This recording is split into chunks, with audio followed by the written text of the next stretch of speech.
The video came through at 11:47 p.m. I was on my couch, finishing the last bit of quarterly report that wasn't due until Monday, because that was me, the guy who stayed loyal, the one who cleaned up everyone else's mess. Then the notification popped up, a message from Daniel, my colleague, my friend. You need to see this. Mark. The video opened with laughter, clinking glasses, music. The staff party I'd skipped because of migraine and a mountain of work that couldn't wait. And then I heard him, my boss, the man I'd worked for 20 years, the one who said I was like family, standing on stage, red-faced, drink in hand, booming through the speakers. Mark, that worthless dumbass. He's still here because no one else wants his boring-ass job. But don't worry, everyone, next month he's gone. Replaced finally. Laughter followed. Loud, real, from people I had trained, mentored, covered for. The camera panned across familiar faces, bright eyes, all entertained. No awkwardness, no guilt, just enjoyment. When the video ended, I sat frozen. No anger, no tears, just a quiet kind of death inside me. 20 years, gone in one sentence.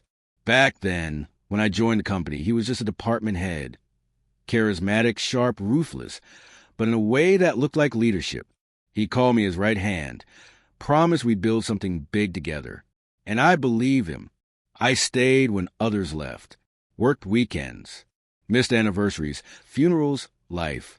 As the company grew, so did he, from manager to director, director to VP. And I stayed the same, the dependable man in the background. The next morning, I went to work like nothing had happened. Greeted him with a calm, "Good morning," even though my throat burned with every word.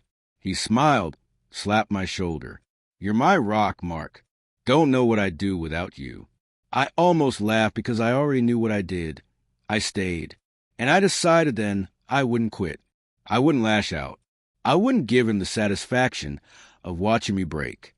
No, I would stay. And I would make the empire he built on arrogance collapse quietly from inside.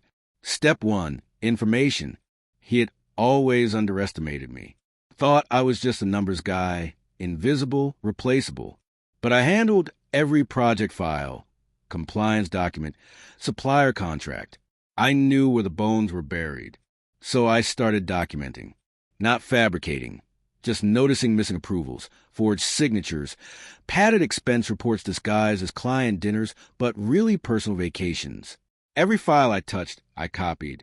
Every meeting, I recorded discreetly, methodically. He trusted me enough to ask me to clean up discrepancies before an upcoming audit. I did, but into an encrypted folder, backed up 3 different ways under his name. By week 2, I had everything. But evidence alone isn't power. Timing is everything. I began planting seeds, subtle questions in meetings. Wasn't that client account supposed to close last quarter? Innocent enough to sound casual, pointed enough to make people glance at him. I watched him sweat, just a little, just enough. I nudged the finance director too. You might want to double check those overseas transfers. Looks like something's been double booked. She was thorough. She found everything I left in plain sight. By the 3rd week, whispers spread. Compliance inquiries, audit check-ins, an urgent email from the regional office. He smiled during meetings, but now his eyes darted. Snapped at assistants. Stayed late. I almost felt sorry for him. Almost. Then came the board meeting. He wasn't invited. I was. They wanted to discuss irregularities. I presented the data, documents, and timelines. No emotion, no accusations. Just facts. When they asked who was responsible, I said calmly, everything traces back to him. I think he's been using company funds for personal expenses for years. Silence. The kind that tastes like justice. 1 month later, just as he'd promised at that party, he was replaced. Not me. I was promoted. The news spread as fast as that video had a month ago. I heard he was escorted out, ranting about betrayal and conspiracies. No one believed him. The same people who laughed that night didn't even meet his eyes as he left. That evening, I sat in his old office, my office now. City lights spilled across the glass. For the first time in years, I felt nothing. No triumph. No guilt.